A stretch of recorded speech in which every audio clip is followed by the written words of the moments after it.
What I'm going to talk a little bit about this morning is the success, hopes, and dreams of people that get involved in the justice system, and to ensure that communities offer the same opportunities for success, hopes, and dreams for people that are involved in the justice system. And I think that the conference organizers really have done a really nice job bringing together a really people with a breadth of information and experience, and the consumer focus is really impressive. So I've had a chance to talk with some of you already, and I'm looking forward to more conversation. This isn't my first time in Nebraska. I'm from New York, and people from New York don't travel through Nebraska generally. So it requires an invitation. But I was actually here back in 2007. Travis I've known and Pat for some years now. And so they worked with, then Scott Adams, I think, was the new director, was just new at that point, and they asked us to come in to help the state with strategic planning around criminal justice and mental health issues. And we worked with all the regions in the state and the state regional behavioral health directors to develop strategic plans for each of the regions of the state. And I think that some of that work actually is still enduring. I have a niche habit that very few people in the country do. I read state block grants. And it's funny, it is a little funny because Jim Harvey, how many know Jim Harvey or who Jim Harvey? Okay, good. I mean, he's probably an unsung hero in your state. And when I came to Nebraska in 2007, I read his state block grant, because what I want to know is, how are those mental health dollars, how do they direct and fund programs for people with mental illness in the justice system? Now, in a lot of states, they don't. They're ignored. But in Nebraska, there was a significant pot of money that went directly to diversion programs and some reentry programs, and it was innovative at the time. And so when I met Jim, when I came to Nebraska, we had dinner before the workshop, I was telling him about how great his block grant program was, his block grant report was. And he looked at me, and I swear to God, a tear came to his eye and said, I don't think anybody's ever read my block grant before. But I really think he was one of the innovative thinkers about how you use money, how you blend money to improve justice outcomes. How many of you are familiar with the Gaines Center? Okay, so just briefly, the Gaines Center it's operated by Policy Research Associates. Policy Research Associates is the president is Hank Stedman, who's really one of the premier researchers in the country around violence and mental health. He's also the person that coined the term jail diversion in 1987 and began researching those programs. He's president of Policy Research, and the Gaines Center is one of several technical assistance centers that's operated by Policy Research Associates.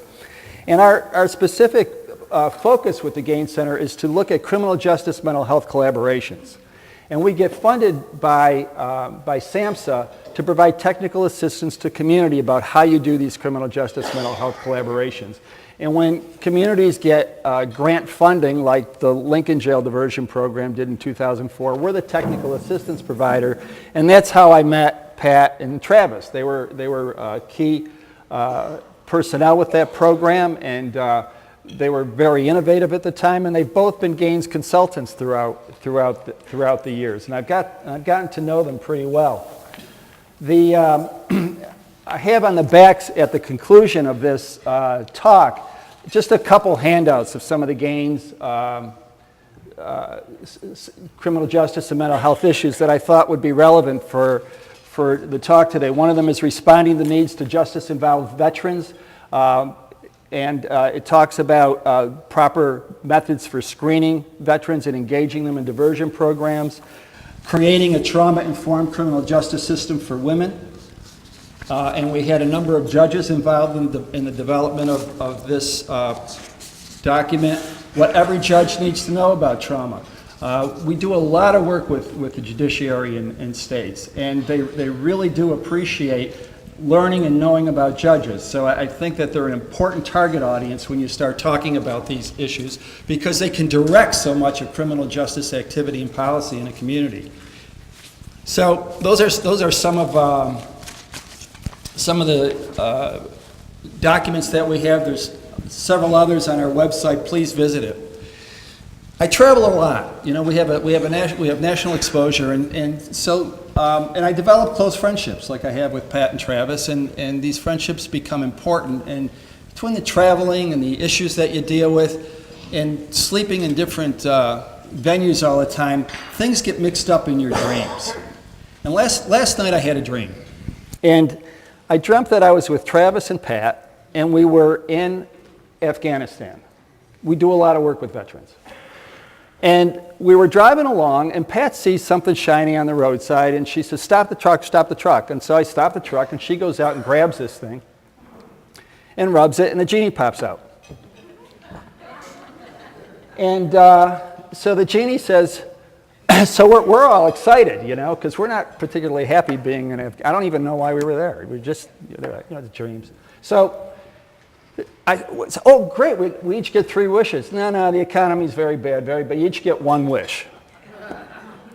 So Travis says, well, I'll go first, you know. Tomorrow, my daughter Alexis is giving a presentation, and it's All-Star season, and my sons are on the All-Star teams, and I want to get back and help coach those teams. I want to go home and coach those teams. So the genie nods his head, and Travis is gone.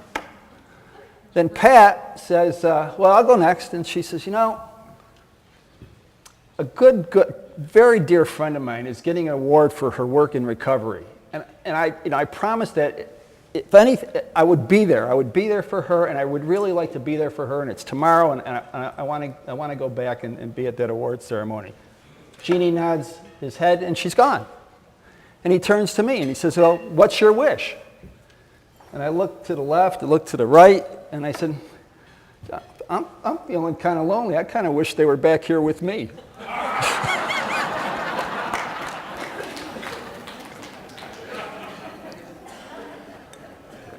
Sorry, guys. You can pick your friends, but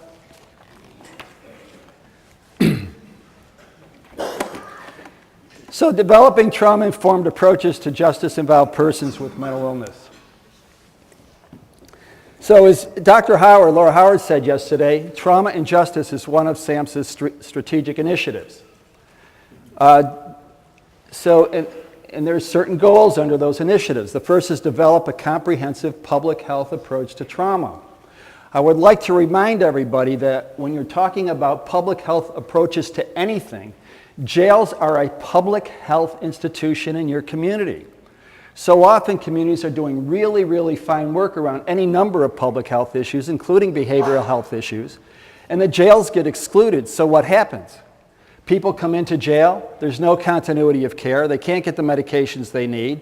The jail is flying blind, so to speak, because they can't get the records from the community providers into the jail so that they can follow the treatment plans that have been established. And then coming out of jail, the community doesn't get the records from the jail so that they know what happened in jail. And jails become an island within a community. Jails are public health institutions, and they need to be included in public health planning overall, including around issues with trauma. Screening for trauma and early intervention treatment is common practice. And again, this should happen in the justice system, in your jails with probation. And we'll see some of the reasons why as we get along in this presentation. Reduce the impact of trauma and violence on children, youth, and families. You'll hear people talk about intergenerational transmission of violence. And the earlier we intervene, the better outcomes we're going to have for generations to come. Address the needs of people with mental disorders, substance use disorders, co-occurring disorders, or a history of trauma in the criminal justice system. So these are the goals, and these are good guidelines for communities to follow. So let's start with what we're talking about with trauma. Now, I reviewed the the conference program, and you are going to hear a lot of really good presentations about trauma. And there certainly are people, Ann Jennings is going to be one of your speakers later on. And when I was the unit chief at Bedford Hills back in the 80s, which is a women's prison, she was the person I would look to figure out what we were doing, because the issue about trauma and treatment of trauma, especially in the justice system, really wasn't commonplace at that point. She was a pioneer in this field, and she'll be able to speak to you much more articulately than I will about issues with trauma, but we should start with the common definition. So what is trauma? It's an event or a series of events or a set of circumstances that is experienced by an individual as physically, emotionally harmful, or threatening, and the effects on the individual's functioning and physical, social, emotional, spiritual well-being are lasting. So the events, it can be one event, or as Destiny so articulately pointed out, it can be a series of events. It can be really a lifelong exposure to danger and risk and abuse. And that experience is certainly physically and threatening, compromising. Not everybody who experiences trauma, however, ends up with a diagnosis of PTSD. Senator Johans mentioned yesterday that about 20% of the combat soldiers are coming back with PTSD. So there's a lot of factors that affect who gets PTSD and who doesn't. Some of them are genetic. Some of it is the social and family support that somebody might have, and some of it is how quickly the issues of PTSD get addressed. That's key. So the earlier we intervene, the better outcomes we're going to have. Now, I was going to show you some video about the link between what does trauma have to do with crime. Is Destiny here, by the way? Okay, so I just thought she really did a very eloquent job at demonstrating yesterday the link between trauma and crime. As she had neglectful parenting, abusive parenting over long term. She got exposed to drugs by her father. As a result of that, she ended up dealing drugs, living in high-risk environments with antisocial people. I mean, it's a direct causal link in that situation. And so I'm not going to show you one of the videos because I think Destiny described that pretty clearly. I'm going to show you another one of them, though, because I think, especially with justice populations, the difficulty of being able to identify and treat trauma in correctional settings. So Vern,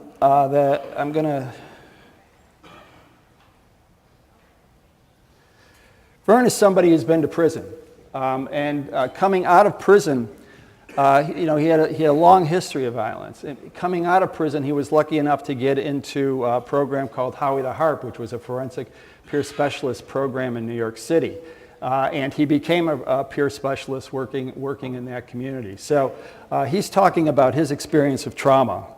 And then I'll have a few comments after he's done.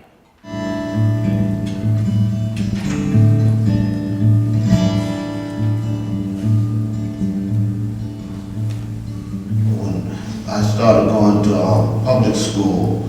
I remember a lot of fights I got into because the kids would say, "You don't have no parents," and that hurt. When I say it hurt, I didn't know how to express hurt other than strike back at you. That's what the tough guy is about. Not getting to know me, keeping you at a distance because I don't want you to hurt me. So a couple interesting things, I think. One is, I thought that was normal. So when people come into the correction system, he talked about that tough shell, that hard shell. You don't let people close. You don't make yourself vulnerable.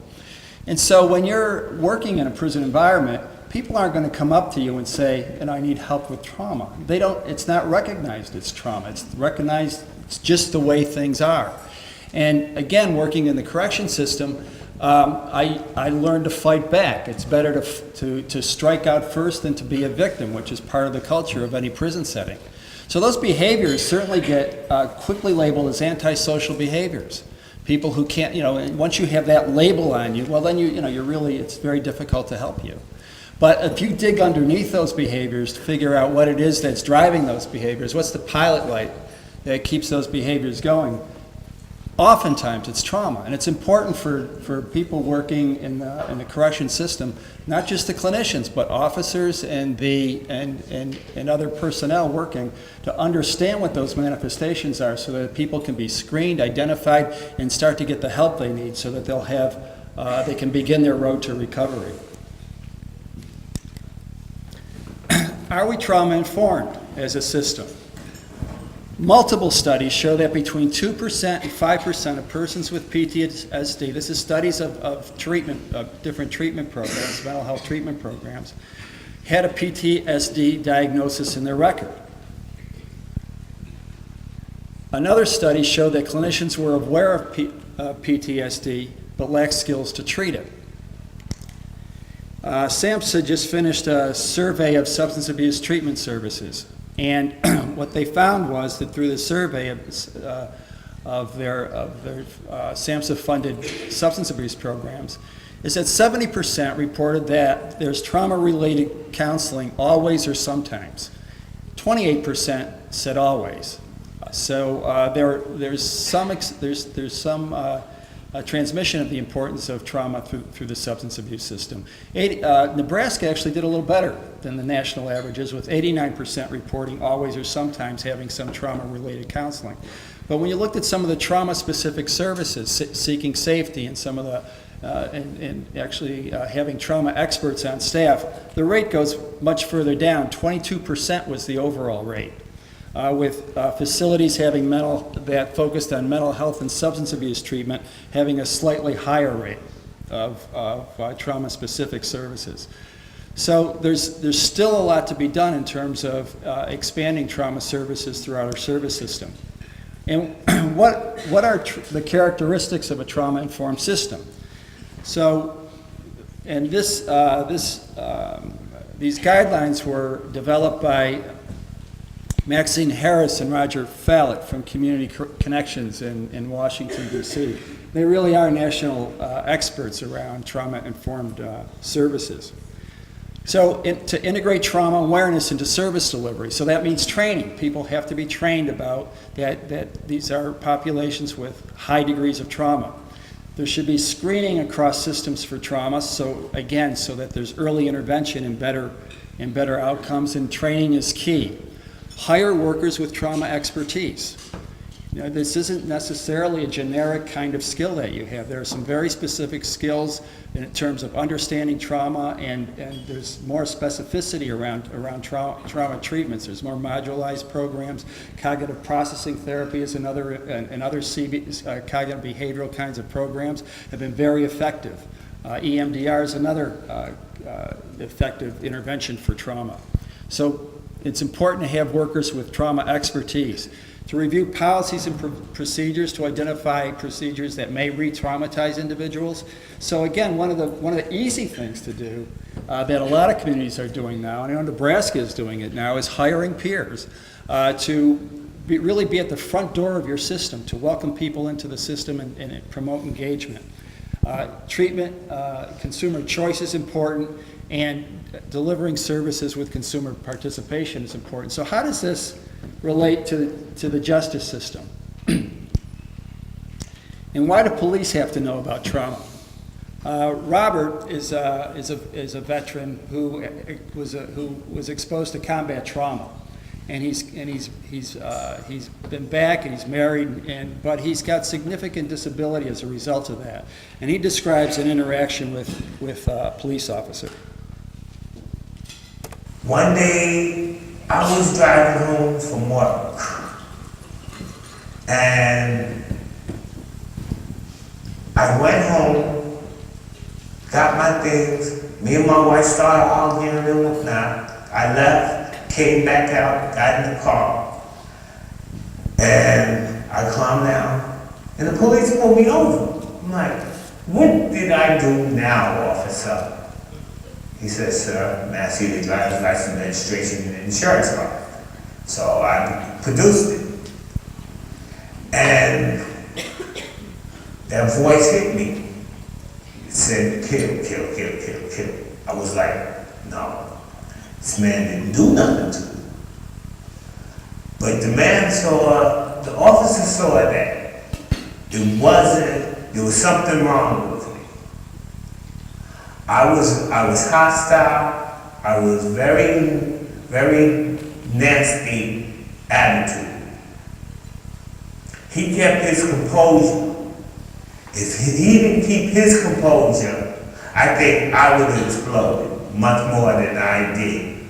But he kept his composure.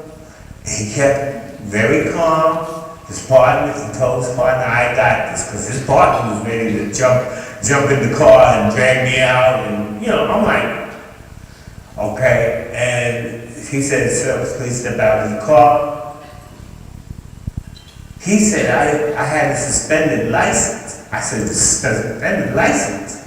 Why? He didn't know, and I didn't ask, and we just commenced getting the cuffs and handcuffing me and whatnot. So I said, okay, cool in the gang. When his partner started patting me down, I just didn't like that. I just didn't like being patted down. Because it's not so much what he was doing, it's the way he was doing. Okay, you can pat somebody down without being hostile. This officer did not want to take me into the precinct. He said, I'll take you to we're going to Kings County. I said, first of all, I deserve a phone call. I was telling him all my rights and whatnot. And he was like, yeah, okay. You get everything you deserve as soon as you see the doctor. I mean, this officer, he was a professional in my book, because he kept his calm. He didn't have to. I mean, I would call him everything under the sun. He would just say, no, Mr. Wright, that's not necessary. So he was very composure, and like the doctor came out and spoke to me and asked me what was the matter. I was trying to explain to the doctor, I haven't had my medication. I was tired. I had a fight with my wife. I was going home. This cop wouldn't stop. No, he was not a cop. He was an officer. I got to give him that. And I was explaining all this to the doctor at Kings County, and he was saying, your explosive behavior, your aggressiveness is all focused on your diagnosis. I said, yeah, okay, Louie, just tell him. He says, we're going to keep you for a few days. So I says, cool in the gang. I get away from my wife. I don't have to keep square deals. Don't have to worry about work. And don't have to do nothing. There are thousands of interactions between police and people with mental illness a day. They don't always end up like that. With lack of training, Robert could have very easily, given his attitude, been charged with resisting arrest and taken to jail. It's important for police to understand about trauma and mental illness. 4 years ago now, I was on a panel at the Atlanta Crisis Intervention Team Conference, and we were talking about, little had been done really about justice and veterans, police and veterans, so that we had a panel called Improving Law Enforcement Response to Veterans. And there was a panel, a psychiatrist friend of mine, and Tom Kirchberg from the VA in Memphis. And we presented about PTSD and the manifestations of PTSD and some of the things a police officer might see. 2 weeks after that panel, this is the letter, an email that we received from one of the participants in the workshop. I do not even know how to begin to thank you for your class improving police encounters with returning veterans.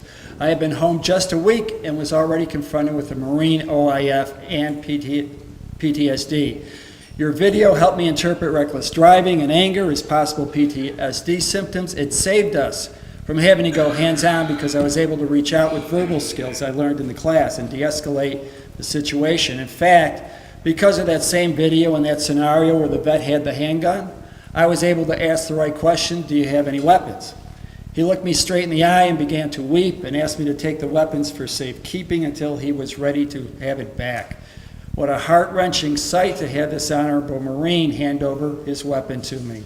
I gave him and his wife the veteran suicide phone number that I put in my contacts. On Monday, I will contact the VA in my area and have them follow up, and she did.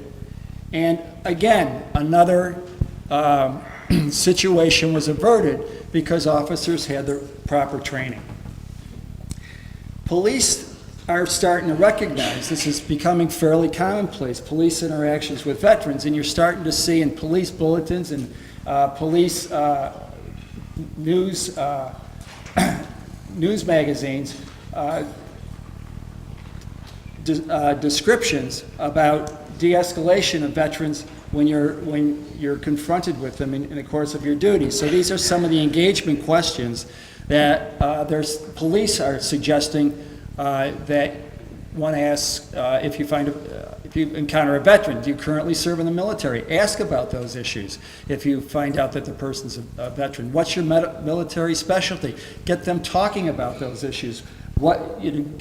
Start to make the link between the behavior and PTSD, so that provides you a foothold into talking about what's going on and de-escalating the situation. And then we also know from a lot of the veterans programs that we've worked with that connection with other veterans is really critical. So making those connections. So these aren't things that mental health people are saying. These are people now. These are suggestions that the police community are saying need to be done for safe interactions between veterans and police officers.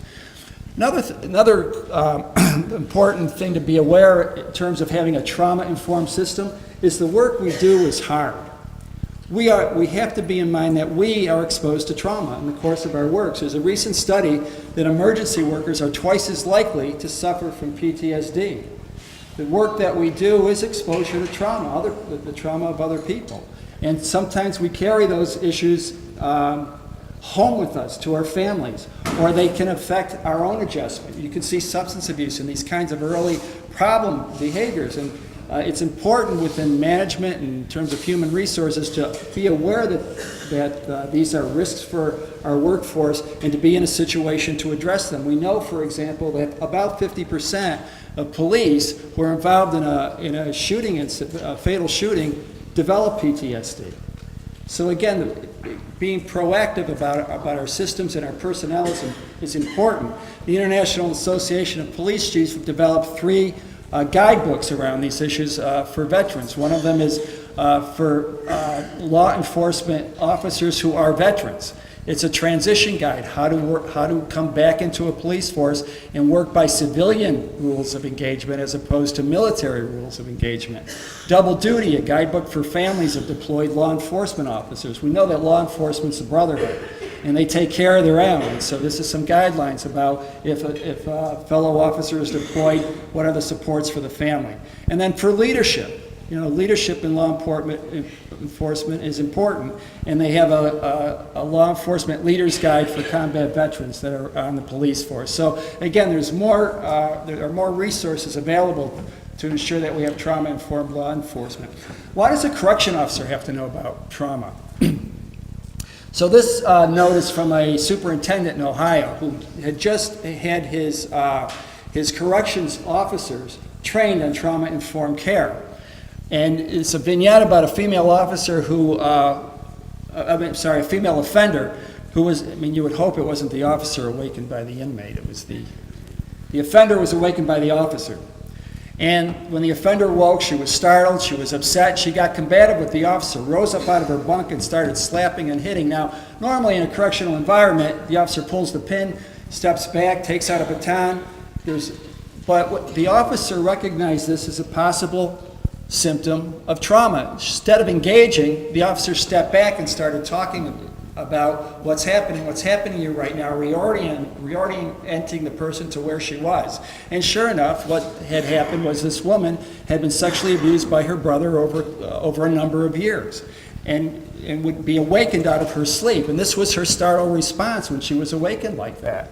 The officer, having identified that as a possible trigger, worked out a situation with the inmate so that the next time that happened, there could be an accommodation so that wouldn't be triggered again. But again, preventing a disciplinary hearing and perhaps injury to the officer and the inmate because the officer had the trauma training. In Rhode Island, where they trained their jail staff around trauma manifestations and responses to trauma manifestations, if you I don't know how many of you can see the bottom figures right here, but in 2007, there were 97 unusual incidents. So incidents where there was a fight or assault or violence between staff and an inmate. 2007, there were 97.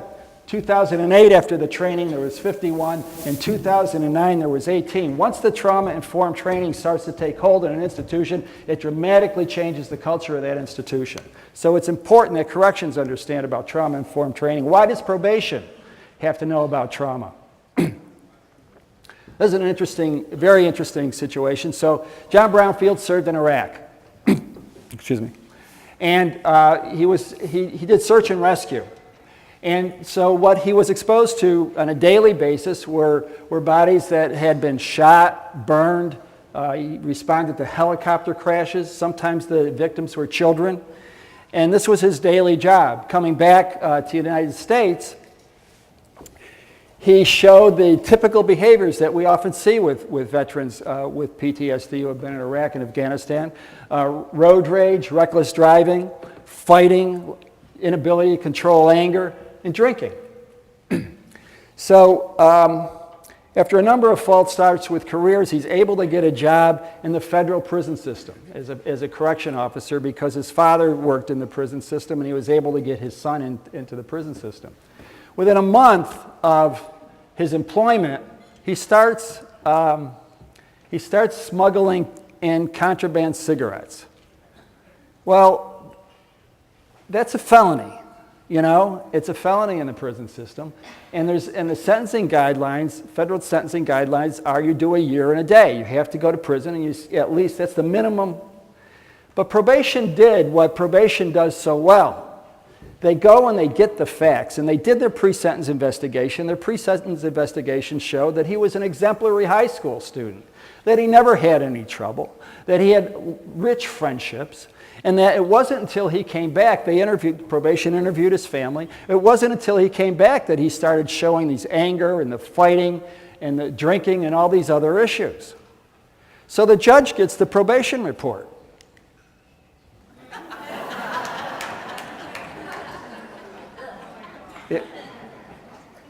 You know, in service of full disclosure, it wasn't Judge Judy, it was Judge Kane from...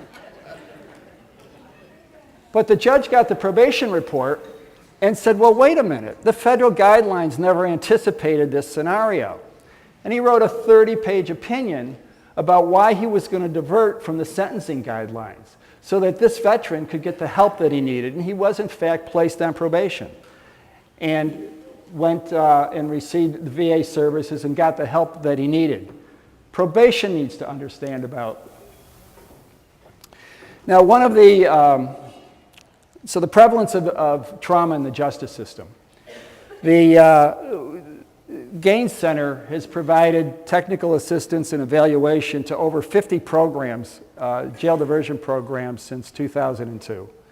And we have some evaluation data from those programs, and one of the pieces of the data is about trauma prevalence. So what we found in our study was that for women, 96% of the women with mental illness, because mental illness to get into the jail diversion program, 96% reported lifetime trauma.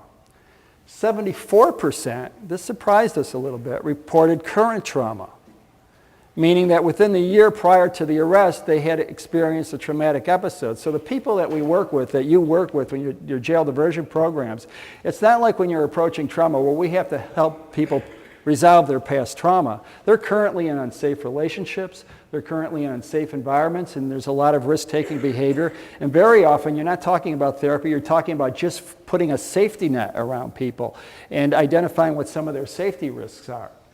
Now, what do you think the prevalence rates are for men? Almost no different. Almost no different. And in fact, the current trauma is higher. I think men tend to be exposed from other trauma justice studies to more street violence than women, except for one exception, and I'll show you. So the difference between genders is minimal, and trauma is not past, but it's ongoing. This was another study that the policy research was involved in, and it was a mental health court study of 4 mental health courts. And again, there was a trauma survey done there. And and I've seen this also with other justice populations, but if you look at the top, sexual abuse or rape prior to age 20, 70% of the women, you don't find those rates in war zones.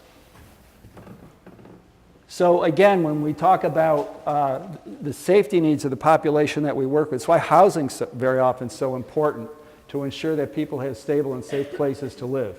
And again, high rates of both this is just the childhood sexual abuse, physical abuse that women and men experience. It's why the rates are a little lower.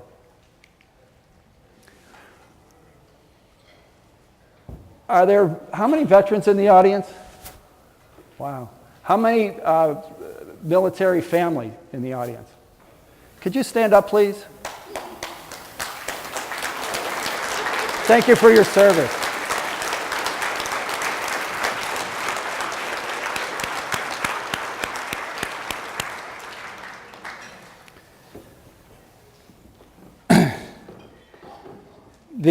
As the situation with that police officer and that veteran, the issue of justice-involved veterans continues to be an issue that I don't think has received enough penetration throughout the justice system. I'm going to show you a video of, the video will be self-explanatory, a veteran was giving one of the TED Talks.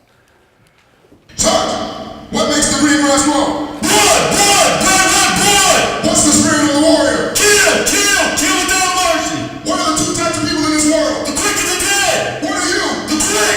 What are they? The dead! Sergeant, let me hear your war cry! Ah! What you just saw was a small part of the training I received while I was in the United States Army. I joined just after September 11th.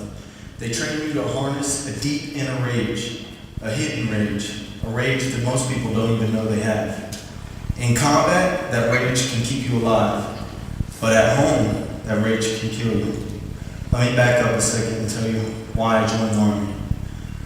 Most of you can probably remember where you were on September 11th. I will remember for the rest of my life. I was working as a forklift operator just out of high school. I'm driving around and everyone disappeared. I don't know where anybody is. So I head up to the front of the building and everybody's around a small 13-inch TV. As I walk up, I watch the second plane hit the Twin Towers. I knew at that moment that I was going to join the military. Before I made it to Iraq, I spent about a year in Central America. It was beautiful. This is the upside to the Army. You get to see the world. I spent about a year bouncing around the jungles of Panama, Nicaragua, Honduras. I fell in love with the culture. I got to see and try new things. I even got to swim in the Atlantic and the Pacific in the same day without being on an airplane. The good times didn't last though. In 2004, my unit received orders to deploy to the Middle East in support of Operation Iraqi Freedom. We were going to be stationed in Tikrit, Iraq. It's Saddam Hussein's hometown, right in the heart of the Sunni Triangle. About halfway through my tour, we received orders to go to Fallujah. At the time, the insurgents controlled the entire city of Fallujah, and we were sent in to recapture the city. I was a turret gunner hanging out the top of a Humvee on a 50 cal. and I was going to be the eyes and ears of the convoy.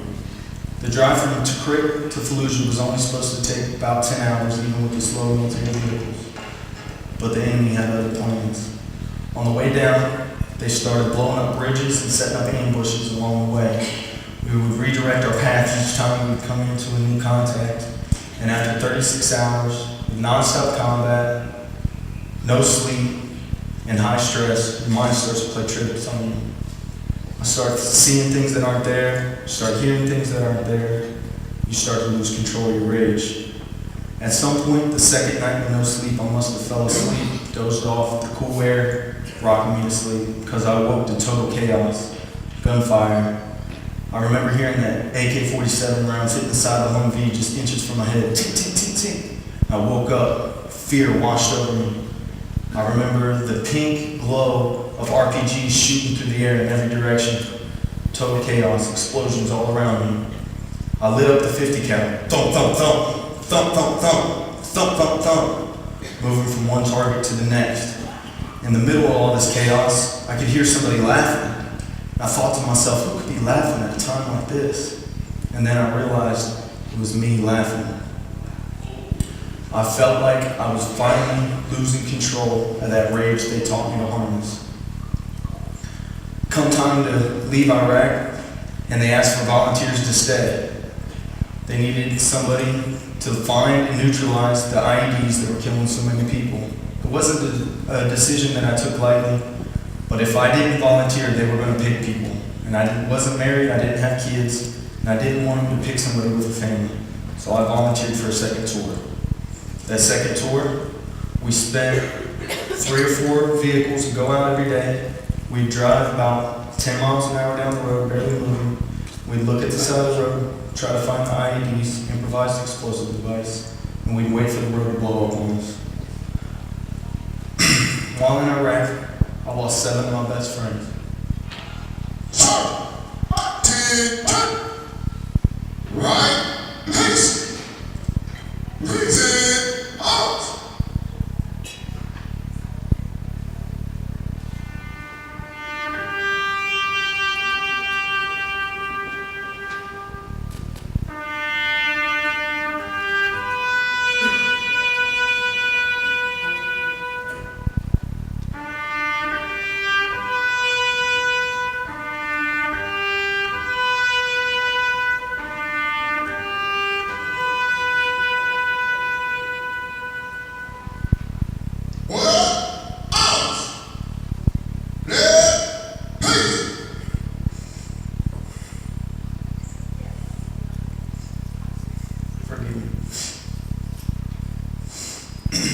My transition home was difficult to say the least. I was paranoid. I carried a pistol on me at all times. I assessed the threat level of every person or place I came in contact with. Driving through my family's neighborhood, I drove in the middle of the street in fear that the side of the road was going to blow up and kill me. On the outside, I looked like every other 21-year-old college student. I bought the newest clothes, I played beer pong, chased girls, rooted for the Buckeyes. But inside, there was something wrong. After a few months, my family and friends convinced me that there was something wrong and I needed some help.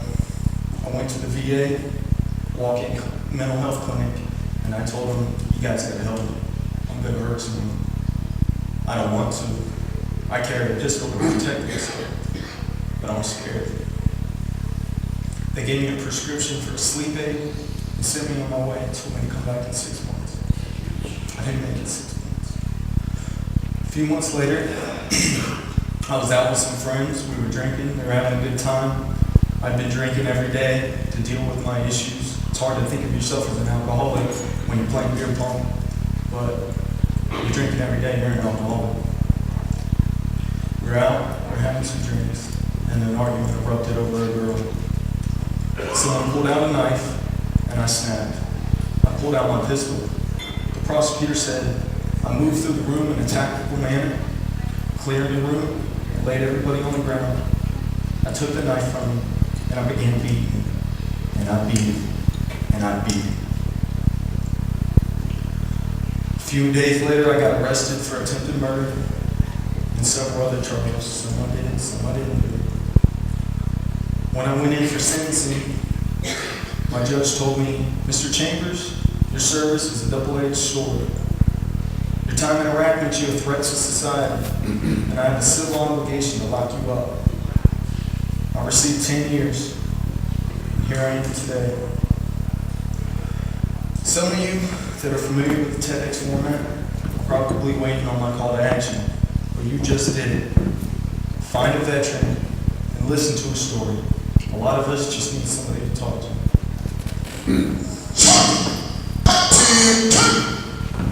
Sarge, it's okay. You're home now, man. It's home. It's safe. Welcome home. Hey!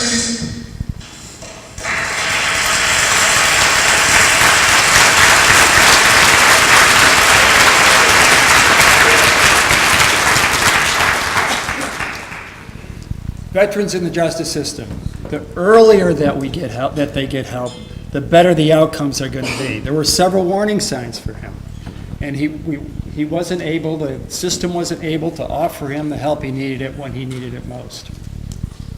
So, the VA in Nebraska. I don't know a lot about the VA in Nebraska. This is from the VA website. The hospital apparently is in Omaha, your main hospital, and then there's a network of community-based outpatient clinics. And then a couple vet centers in your population areas. I was just reading and I got a report just yesterday through a listserv that, so that Nebraska has two major population centers.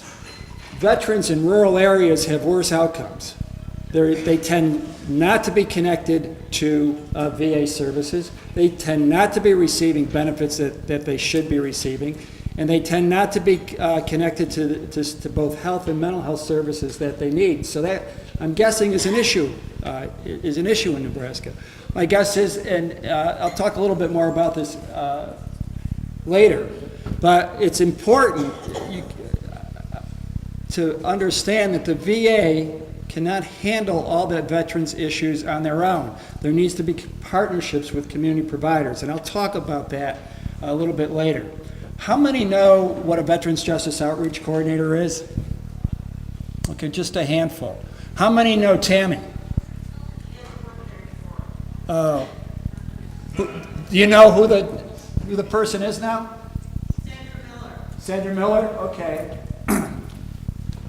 So the VA certainly received a lot of criticism, and it's certainly justifiable. But one thing that the VA has done right is really to address the issue of justice-involved veterans early on. They've had this VJO programming, and we were actually involved in helping set it up, train the Veterans Justice Outreach Coordinators on the justice system and how you engage the justice system. Across the country, the work of the Veterans Justice Outreach Coordinators has just been phenomenal. Their mission is ambitious. They're told to get out, to train police, work with veterans courts, help develop diversion programs, and it's not just in a locality. Many of the Veterans Justice Outreach Coordinators are connected to a hospital, and that hospital services multiple counties. So their span and their geographic reach is very far. So they also can't do everything, but they're incredible resources to be aware of. And to again, integrate into planning and use their resources for training different criminal justice folks. Our latest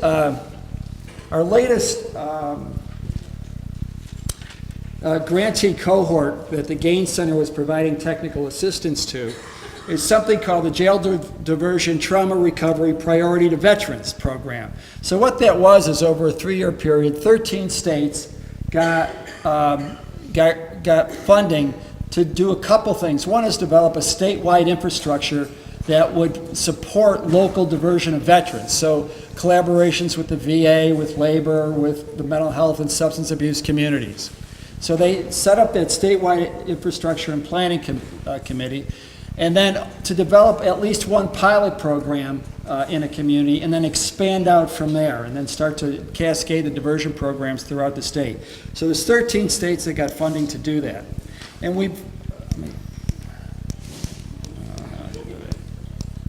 so we've learned some things. There's an evaluation component to this program. And so there's an N of about 1,200 people that have gone through those jail diversion programs now in 13 states. And this is what we've learned. That 50% are OEF, OIF veterans. There's still 25% are Persian Gulf veterans who you never really hear talked about very much in the news. But 20% of the people going through the program are Persian Gulf veterans, which again I think speaks to the chronicity of some of the PTSD that veterans face. There's a group of post-Vietnam veterans who were not necessarily combat veterans. And then lastly, there still are some Vietnam, 10 to 15% Vietnam veterans still out there getting involved in the justice system. So that's the military era. This is the military status of the clients, of the people going through the program. Just going here, under the discharge status, honorable general. So sometimes you hear issues about veterans involved in the justice system. Well, these were the guys that got dishonorable discharges. No, they aren't. 92% had honorable or general discharges. Now, moving up into the service column, served in a combat theater zone. 55% of the people in the jail diversion programs have served in the combat theater zone.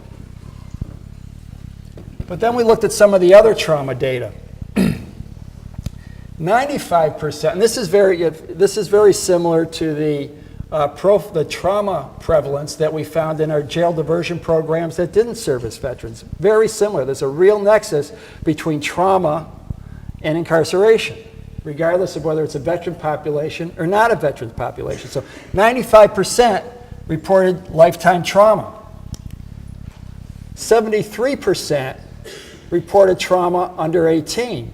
So people are going into the service with histories of trauma, and that military service can enable other trauma kinds of reactions. So it's a group that if you're arrested, you've already got a significant history of trauma.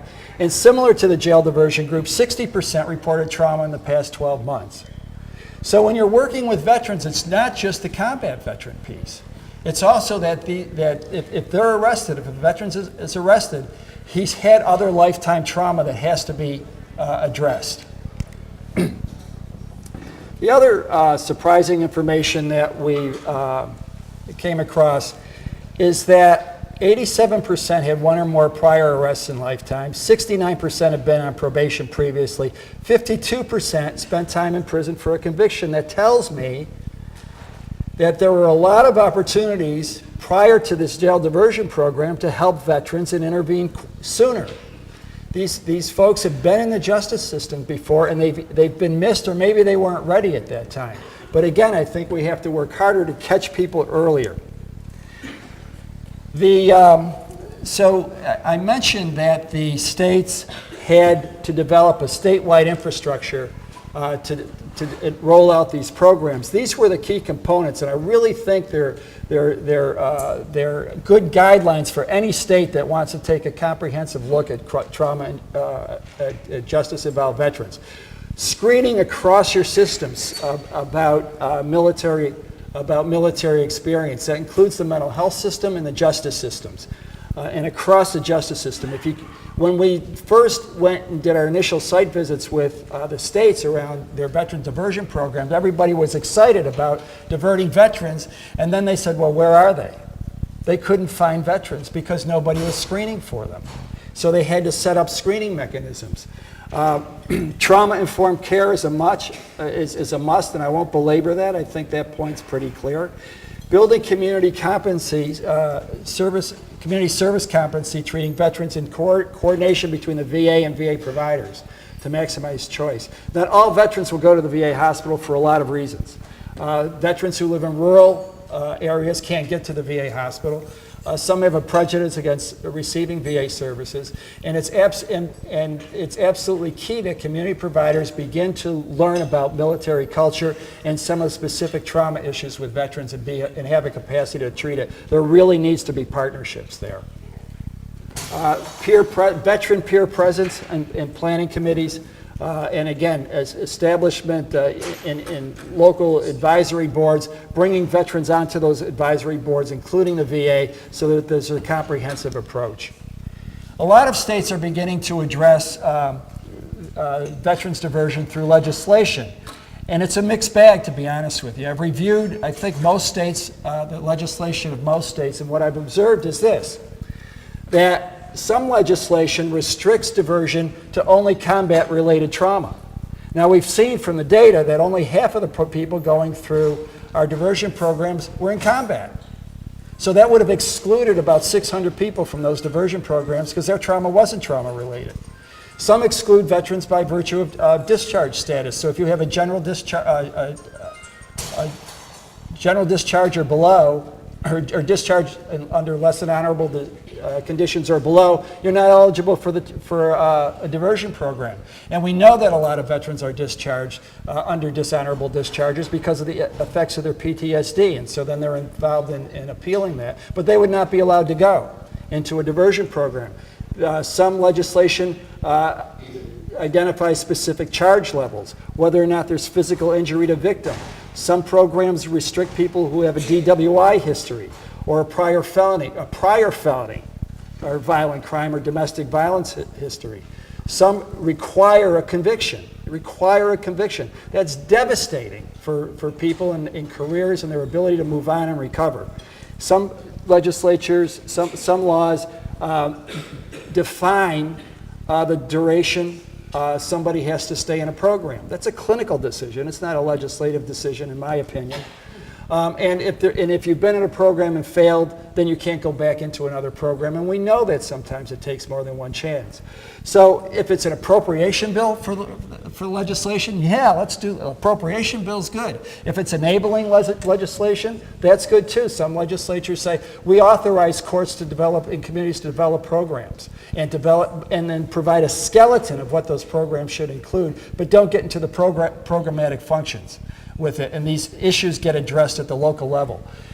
If you're doing a veterans program, eventually you're going to have to address issues of domestic violence, weapons possessions, and DWIs, or you're not going to be able to service your veterans. And I'm not saying to do it recklessly. Victims' rights are important. But and very often programs will start excluding those charges, and that's fine. That's fine. You have to start somewhere. You have to build trust and learn among the different players, because there's different cultures. You have to build that trust. But once people start to hear the individual circumstances of the people coming for them, you'll see gradual expansion of looking at different types of crimes and circumstances.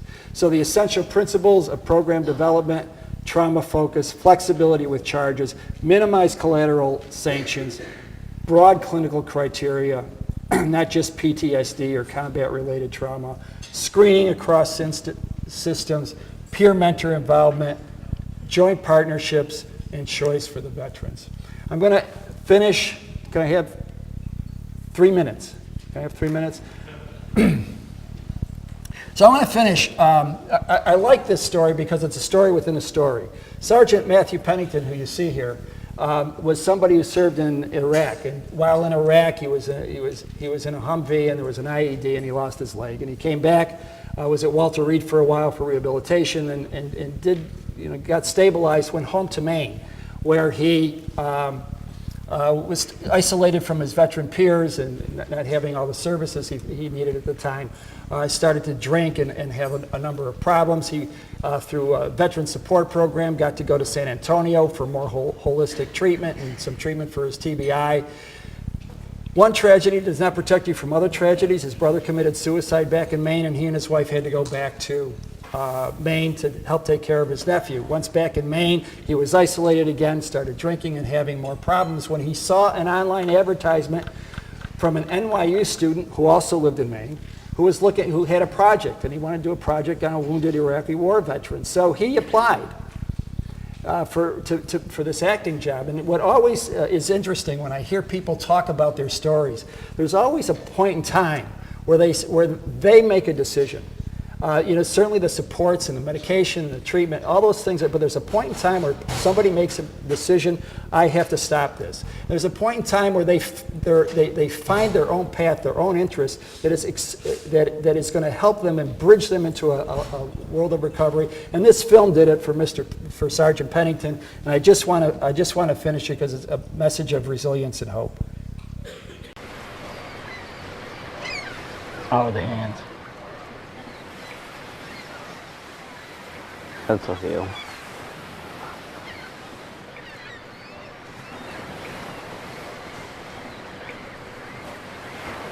When I got home, I totaled the town launch. Crashed it right into the side of these piers. 200 grand in damage.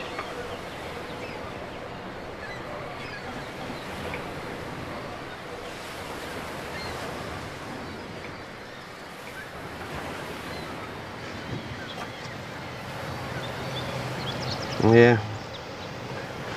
Humvee took a hit my first time outside the wire. Shrapnel went right through my leg. Took lane slice. Damn. A year ago today. April 29th. What? Today's your alive day? Yeah. Yeah, hell of a day. Come on, it's time to celebrate. There ain't much to celebrate. Come on now. We're going out. Just like we used to. You and me, we'll tie one on.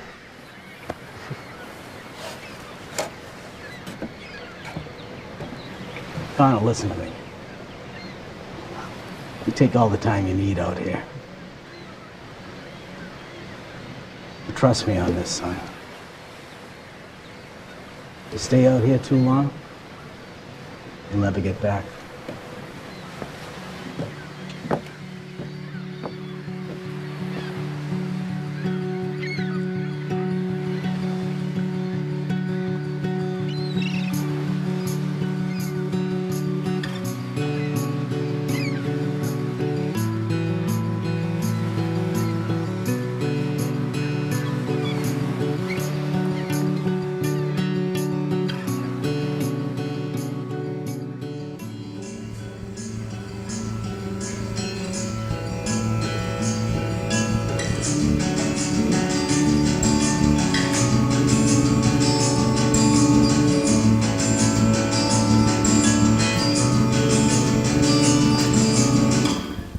Thank you.